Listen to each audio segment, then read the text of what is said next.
Hi guys, today I have a review of the damn Wesson 2.5-inch CO2 ASG Revolver. Hope you guys enjoy. Before I get into the review, if you want to see this gun in action, I did a video with my friend Noah called Soda Russian Roulette, where we played Russian Roulette with the revolver, and instead of shooting each other, shot soda cans that sprayed the other person. If you want to go and check that out, it is the video before this on my channel. In my opinion, it was pretty good, and I think you guys will like it. Now let's get into the review of this gun.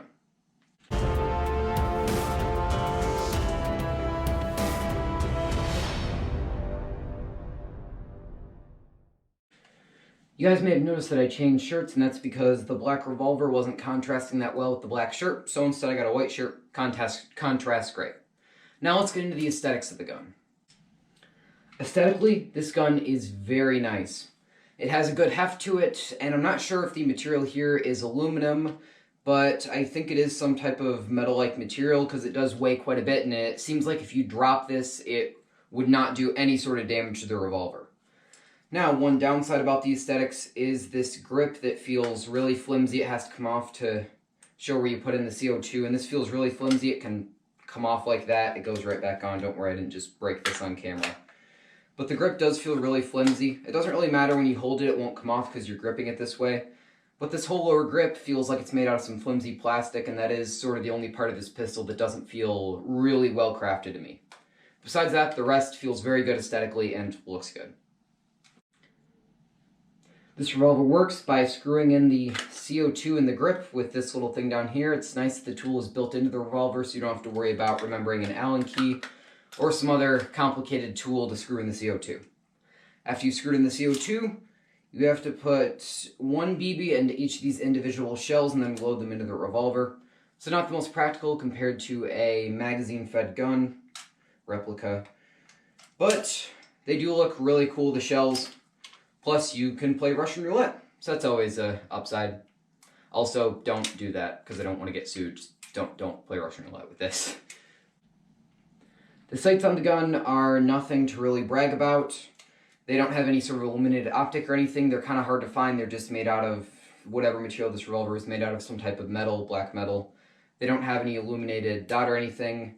However, the rear sight is adjustable for both up and down and left and right, so you can get this thing dialed in really well, even though it only has a 2.5-inch barrel. Still nice to note they thought about accuracy. The revolver also comes with a rail you can screw on top here to mount any red dots or other optics you would like. So that is nice. That way you can get the most accuracy out of your revolver. This gun is a double or single action pistol, which means you can fire it this way, or you can pull the hammer back and then pull the trigger. Overall, the trigger response in this is obviously not as good as a gas blowback pistol, as you have to pull the hammer back to the trigger instead of it already being sort of pre-cocked. But considering that you can pull the hammer back and still pull the trigger, I would say the trigger response is still pretty good for a non-blowback pistol. Plus, if you're buying this gun, let's face some facts, you're not really buying it for performance or trigger response. If you want good trigger response out of a pistol, I would recommend going with a gas blowback. The gun does have a functioning safety that will keep you from pulling the hammer back. However, you cannot engage it once the hammer is pulled back. Also, if you do pull the hammer back and you don't want to fire the pistol, simply put your thumb on top of the hammer, pull the trigger, hold it back, and slowly let it go down so that it does not puncture the thing on the back that makes the gas come out and the BBs come out, and however that works. The safety also functions the way to get the cylinder out. You push it forward and the cylinder will come out. You don't have to do anything with it to put the cylinder back in besides push the cylinder back in. This revolver can be fully stripped down like a real revolver. As a matter of fact, when I had a part stuck inside and I had to take it apart, I watched a video on how to take apart a real revolver and it applied fully to this one. So that is kind of nice. The whole pistol disassembles just like a real gun, showing how realistic this pistol truly is. Now, accuracy on this pistol is nothing to write home about with its 2.5-inch barrel. However, that can be solved by getting a variant with a longer barrel. Also, there is no existing hop-up inside this pistol, so you're not really buying it for insane long-range shots. However, I have still gotten a couple kills with this, and it has an effective range of about 100 feet if you don't mind aiming above your target a little bit. Now, if you're playing on the field and you're running this and you don't have time to put all the shells in one by one, the pistol does come with a sort of speed loader You can also buy extra ones of these along with extra shells, and it makes it easy because then you can just stick this in like this, push down, and the shells are in the revolver. So this was a nice feature to include this out of the box. Good job, ASG. And it makes reloads a little bit quicker.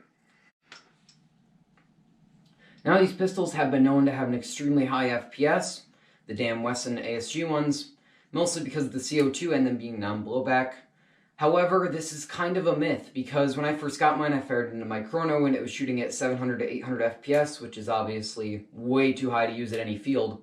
But then I later learned that that isn't actually the FPS of the revolver. The chronograph was reading the gas coming out of the end of the revolver, the CO2 coming out, and not the actual BB. So to get the true reading of the revolver, you need to hold it a couple feet back from the chronograph, or not a couple feet, more like half a foot, and then fire it into the chronograph, at which point you'll be given the correct FPS. My gun was shooting at about 325 FPS with 0.25 gram BBs once I chronoed this correctly, which at my field means I have a 5 foot minimum engagement distance, meaning I could use this as a sidearm. One issue I have had with this revolver is that after about 50-ish shots, single action kind of stopped working. When I'd pull the trigger halfway, it would do this, and then I'd have to pull it farther back for it to fire. So that is kind of an issue, but if you want to avoid that, because it probably will happen to your pistol, just pull the trigger hard when you pull it and don't slowly pull the trigger. Just pull it hard. Or just do double action like this. So that is the only issue I've had with this pistol so far. And yeah, it performs pretty well. So would I recommend this pistol to you? Depends. If you're looking for a good performance pistol or a good performance CO2 pistol, I would recommend the Elite Force 1911 TAC. It is going to be about $120 or $110 because that is going to perform very well, it's going to be reliable, and it's just going to be a very good gun if you're a beginner or an experienced player. This gun is more for the collectors.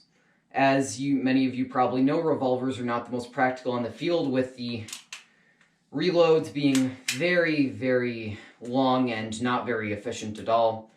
So really, I would not recommend this gun to you if you want a good performance pistol.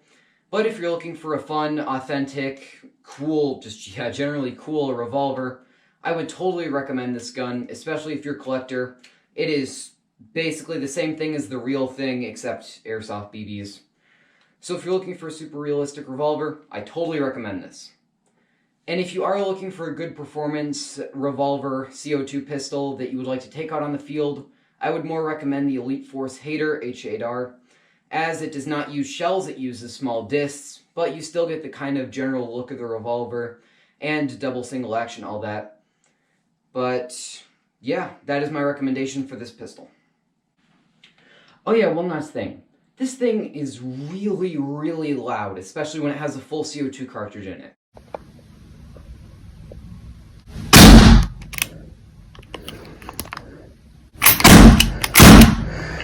So if you have more sensitive ears, or you don't want to have some ringing in your ears when you shoot it indoors, I would highly recommend putting something over your ears so that it doesn't harm your ears.